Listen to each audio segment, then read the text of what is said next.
எளியவன் என்னை குழியில் இருந்து உயர்த்துகிறீர், சிறியவனை அழைத்து அபிஷேகித்து நடத்துகிறீர், புழுதியில் இருந்து எடுத்து கழுவியல் நிறுத்துகிறீர், விசுவாசத்தில் நடக்க உறுதியாய் பழக்குகிறீர்.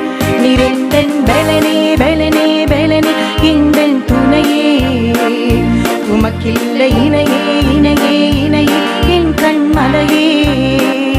நிறைந்தன் பலனே பலனே பலனே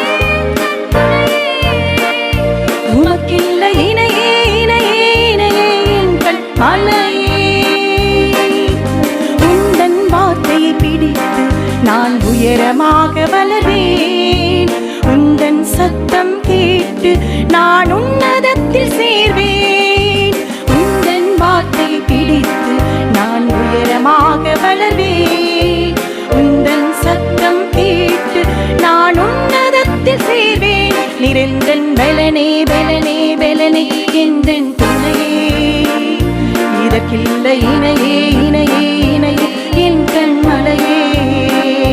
நிறைந்தன் பலனே பலனே பலனே எந்தன் துணையே, இதற்கில்லை இணையே இணையே இணையே என் கண்மலையே. ஆண்டவரும் இரட்சகருமாயிருக்கூடிய இயேசுவின் நாமத்தினாலே உங்களுக்கு என் வாழ்த்தலை தெரிவித்துக் கொள்கிறேன். சங்கீதங்களின் புஸ்தகம் 113 அதிகாரம் 7 வசனம் பொடியாய் சொல்லுகிறது, அவர் சிறியவனை புழுதியிலிருந்து தூக்கி விடுகிறார், எளியவனை குப்பையிலிருந்து உயர்த்துகிறார்.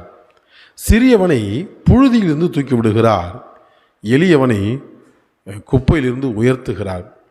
பாருங்க, வேதவசனம் இந்த இடத்துல சொல்லுகிறது சிறியவனை புழுதியிலிருந்து. சிறியவன் என்று சொன்னால் எல்லாராலும் தள்ளப்பட்டு அவனை யாரும் கண்டுகொள்ளாமல் இருக்கக்கூடிய ஒரு சூழ்நிலை. அப்படிப்பட்ட மனிதன் புழுதியில் கிடந்தால் அவன் அப்படித்தான் கிடப்பான், அவனுடைய வாழ்க்கை அவ்வளவுதான் என்று சொல்கிறார்கள். அப்படிப்பட்டவங்களை ஆண்டவர் என்ன செய்கிறாராம், புழுதியிலிருந்து தூக்கி விடுகிறாராம். தூக்கி விடுவது மாத்திரமல்ல, அவனை குப்பையிலிருந்து உயர்த்துகிறார் என்று சொல்லப்பட்டிருக்கிறது. இந்த காரியத்தை யோசித்து பார்க்கிற பொழுது கர்த்தர் எப்படிப்பட்டவர் என்று சொல்லி, நம்மை குறித்து அவர் என்ன நினைக்கிறார் என்று சொல்லி நாம் புரிந்து கொள்ள முடியும். ஒரு சிறியவன் அப்படி என்றால் இந்த உலகத்தின் பார்வையிலே எல்லாராலும் தள்ளப்பட்டவன், அவன் தள்ளப்பட்டு புழுதியிலே கிடக்கிறவன். மனிதர்களால், சூழ்நிலைகளால், இவர்கள் பார்வையிலே அவன் தள்ளப்பட்டு கிடக்கிறவன். ஆனால் இப்படி தள்ளப்பட்டு கிடக்கிற ஒருவனை ஆண்டவர் பார்த்து அவனை தூக்கி எடுக்கிறார். பாருங்க, சாதாரணமாக ஒரு புழுதியில், ஒரு குப்பையில் ஒரு 500 ரூபா நோட்டு கிடந்தால் உடனே ஓடி போய் நம்ம எடுப்போம். அது குப்பைன்னு பார்க்க மாட்டோம், புழுதின்னு பார்க்க மாட்டோம். ஒரு மிகப்பெரிய ஒரு அழுக்கான இடத்துல, அசிங்கமான இடத்துல ஒரு தங்கம் மின்னிக்கிட்டு இருந்துச்சு நமக்கு தெரிஞ்சிட்டுனா உடனே கையை வச்சு அதை எடுக்கிறோம். ஏன் என்று சொன்னால் அது விலையேறப்பட்டது. அது புழுதியில் இருக்கா குப்பையில் இருக்கான்னு பார்க்க மாட்டோம் உடனே. ஏன்னா அந்த பொருள் விலையேறப்பட்டது என்று சொல்லி நாம் ஓடி போய் அதை எடுக்கிறோம். அது போலவே ஆண்டவர் பார்க்கிறார். ஆண்டவருக்கு சிறுமையானவன் எளிமையானவன் என்பதெல்லாம் இல்லை, ஒரு ஆத்மா என்று சொல்வது விலையேறப்பட்டது.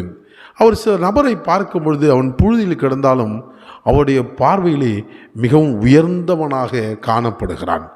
ஆகவே தான் ஆண்டவர் நம்மை குறித்து உள்ள அக்கறை, நம் மீது உள்ள அன்பு, அந்த அன்பு என்ன செய்கிறது என்று சொன்னால் புழுதியில் கிடக்கிற நம்மளை உயர்த்தி எடுக்கிறது. அவருடைய பார்வையிலே நீங்களும் நானும் வெளியேறவர்களாகிறோம். இந்த ஆமாக்கள் மனித பார்வையிலே நீங்களும் நானும் ஒருவேளை சாதாரணமானவராக தெரியலாம், ஆனால் தேவனுடைய பார்வையிலே வெளியேறப்பட்டவர்களாய் தெரிகிறபடினாலே அவர் உடனே அந்த புழுதியிலிருந்து எடுத்து நம்ம எங்கே கொண்டு போய் வைக்கிறாராம், பிரபுக்களோடும் ராஜாக்களோடும் உட்கார பண்ணுகிறார்.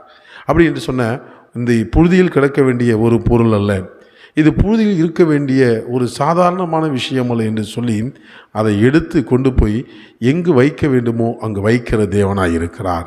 கிறிஸ்துவுக்குள் பிரியமான சகோதர சகோதரிகளே, இந்த வசனத்தை உங்கள் வாழ்க்கையில் அப்படி நிறைவேறும். நீங்கள் ஆண்டவருக்கு விலையேறப்பட்டவர்கள். உண்மையாக கர்த்தருடைய பார்வையில் நாம் விலையேறப்பட்டவர்களாக இருப்பதினால்தான் நம்மை தூக்கி எடுத்து நம்மளை மிக உயர்ந்த இடத்திலே வைத்திருக்கிறார். கர்த்தருக்கு மகிமை உண்டாவதாக. ஒருவேளை இந்த வசனத்தை கேட்கிற நீங்கள் ஒருவேளை ஜனங்களுடைய மத்தியிலே தள்ளப்பட்டு புழுதியில் இருப்பதைப் போல, குப்பையில் இருப்பதைப் போல உணர்வு